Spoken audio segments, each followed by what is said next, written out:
तो फाइनली जिसका डर था वही हुआ। रिसेंटली हांगकांग के रिसर्चर्स ने दुनिया का first documented confirmed case of कोविड-19 री इन्फेक्शन रिपोर्ट किया। तो हांगकांग में 33 साल की उम्र के लड़के में 4.5 महीने पहले कोविड-19 से इन्फेक्टेड होने के सिम्टम्स दिखाई दिए और टेस्ट करने पर ही वॉज फाउंड पॉजिटिव, लेकिन कुछ ही दिनों में वो रिकवर कर गया।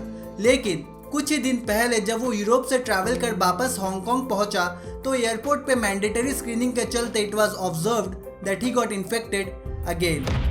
और सबसे बड़ी हैरानी की बात थी क्योंकि this time he was asymptomatic, मतलब उसमें कोरोना वायरस से इन्फेक्टेड होने के कोई सिम्टम्स नहीं थे। उसी न्यूज़ के कुछ ही दिन बाद यूरोप में भी 2 नए कोविड-19 इन्फेक्शन के केसेस सामने आए और रिसेंटली कुछ ही दिन पहले यूएस के नेवाडा शहर में रहने वाले 23 साल के लड़के के कोविड-19 इन्फेक्शन के केस का भी खुलासा किया गया। और इसमें सबसे ज़्यादा हैरान कर देने वाली बात थी क्योंकि दूसरी बार जब वो इन्फेक्टेड हुआ तब वो ज़्यादा बीमार था पहली बार के कंपैरिजन में। और इस एक न्यूज़ ने दुनिया भर के लोगों को टेंशन में डाल दिया।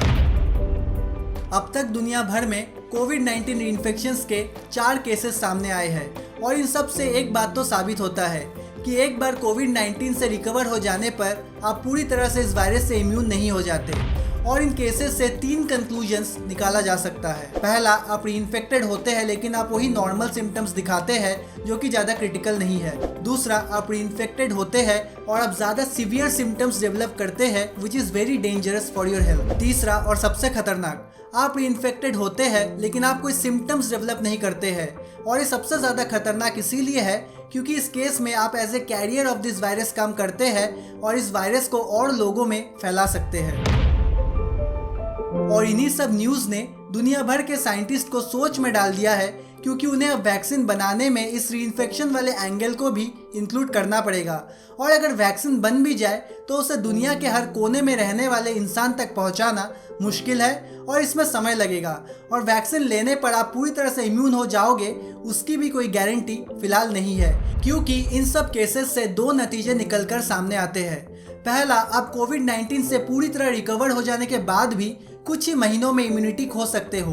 और दूसरा और ज़्यादा खतरनाक, कोविड-19 वायरस इज कंटिन्यूअसली म्यूटेटिंग और evolving and if that is the case then it is a very bad news for us. Human body का इम्यून सिस्टम कोई भी डिजीज से लड़ने के लिए एंटीबॉडीज बनाता है उस बैक्टीरिया या फिर वायरस के जेनेटिक मेकअप के अनुसार ताकि वो फ्यूचर अटैक्स में भी क्विकली एक्ट कर पाए। तो 2012 में द मैगजीन में पब्लिश हुए स्टडी के अनुसार 90 लोगों पर हुए रिसर्च में 60% लोगों में कोविड-19 स्पेसिफिक एंटीबॉडी रेस्पॉन्स बहुत ज़्यादा था जब वो इन्फेक्टेड थे लेकिन बाद में रिकवर कर गए। और इनमें से सिर्फ 17% लोगों में वही लेवल का एंटीबॉडी रेस्पॉन्स 3 महीने बाद भी देखने को मिला और इनमें से कुछ में तो 3 महीने बाद कोई एंटीबॉडी रेस्पॉन्स था ही नहीं, मतलब वो फिर से इन्फेक्ट हो सकते हैं। और ये सही भी है क्योंकि 100% इम्यूनिटी मिलना मुश्किल है और हर एक का इम्यून सिस्टम अलग होता है। तो आने वाले कल में कोविड-19 आपके और आपके अपनों के जान का खतरा भी बन सकता है। और इससे एक बात बिल्कुल साबित होती है, कोविड-19 हमारे साथ बहुत समय तक रुकने वाला है और ये अब पूरी तरह से हमारे ऊपर है कि हम इससे बचने की कोशिश करें। हमें अपनी रिस्पॉन्सिबिलिटी खुद ही लेनी है, प्रॉपर सेफ्टी मेजर्स और सिस्टम को फॉलो करते हुए। हमें सोशल इंटरेक्शंस और गैदरिंग्स को कुछ समय तक अवॉइड करना होगा। हमें लोगों से कुछ समय तक सोशल डिस्टेंस मेंटेन करना होगा। हमें अपने मीन्स ऑफ एंटरटेनमेंट को कुछ समय तक कंट्रोल करना होगा।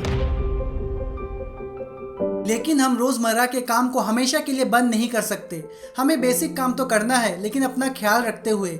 सोचो, तुम 2022 में घर में बैठे हो और कोविड-19 पैंडेमिक के खत्म होने का इंतजार कर रहे हो। आखिर कब तक हम डेवलपमेंट एक्टिविटीज को रोके रखें? आखिर कब तक हम इकोनॉमी को नीचे जाते हुए देते रहे? आखिर कब तक हम ट्रैवलिंग को रोके रखें? आखिर कब तक हम लोगों को नौकरियों से हाथ गंवाते हुए देखते रहे? आखिर कब तक हम लोगों को बिना खाए मरता देखते रहे? आखिर कब तक हम कोरोना से भागते रहे?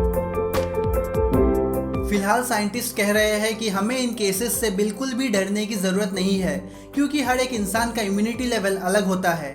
हालांकि ये बात बिल्कुल सच है कि नेवाडा वाले केस में जिसको दूसरी बार कोविड-19 इन्फेक्शन हुआ था वो पहले वाले इन्फेक्शन के बचे कुचे वायरस से नहीं बल्कि वो एक different set of covid virus था जिसका जेनेटिक मेकअप पहले वाले से थोड़ा अलग था। तो इससे पता चलता है कि हमें कोविड-19 वायरस के बारे में अभी बहुत कुछ जानना बाकी है और रिसर्चर्स को अभी इसका इलाज निकालने में वक्त लग सकता है। तो कोविड-19 वायरस से हमारा युद्ध लंबा चलने वाला है और इसे हमें कवच पहने लड़ते जाना है जब तक हम जीत नहीं जाते।